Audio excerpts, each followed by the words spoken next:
سورہ احزاب کی آیت نمبر 40 کے اندر اللہ تعالیٰ نے فرمایا کہ نبی محمد صلی اللہ علیہ وآلہ وسلم تم مردوں میں سے کسی کے باپ نہیں ہیں،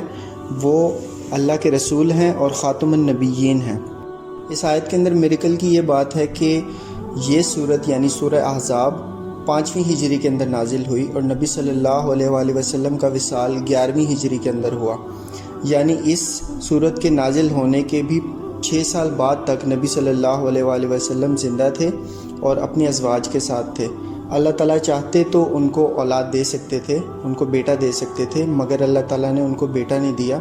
بلکہ اللہ تعالیٰ نے فرمایا کہ وہ خاتم النبیین ہیں۔ اب ہمیں پتہ ہے کہ ہر نبی کی اولاد آگے نبی ہوتی تھی، تو اللہ تعالیٰ نے اس بات کو کنفرم کیا کہ ان کے بعد کوئی نبی نہیں آئیں گے کیونکہ ان کا کوئی بیٹا نہیں ہے، اور اس طرح اللہ تعالیٰ نے نبیوں کے سلسلے کو نبی صلی اللہ علیہ وآلہ وسلم کے بعد ختم کر دیا۔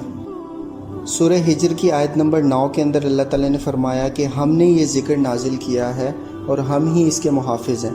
اس آیت کے بارے میں ایک میریکل تو مشہور ہے کہ ہم جانتے ہیں کہ قرآن پاک کو اللہ تعالیٰ نے محفوظ کیا ہے، اور وہ آج تک جو 1400 سال پہلے اللہ تعالیٰ نے نازل کیا تھا نبی صلی اللہ علیہ وآلہ وسلم پر،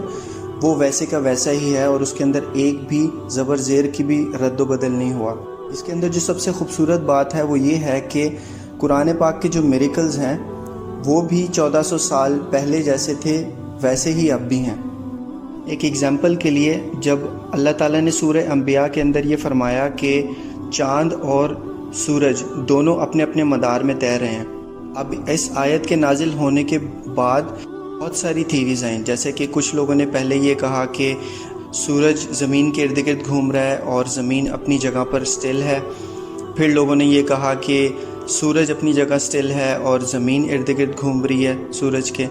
اب ریسنٹ ڈسکوریز کے مطابق سورج، چاند، ستارے، ہر چیز اپنے اپنے مدار میں گھوم رہے ہیں۔ اب قرآن پاک نے جو ایک سٹیٹمنٹ دی تھی 1400 سال پہلے، ہم جانتے ہیں وہی سچ سٹیٹمنٹ تھی اور اس کے اندر کوئی چینج نہیں آیا۔ یہ چیز پروف کرتی ہے کہ یہ کسی ایسی ہستی کا کلام ہے جو ہر چیز کو جاننے والا ہے اور ہر چیز کو کریٹ کرنے والا ہے۔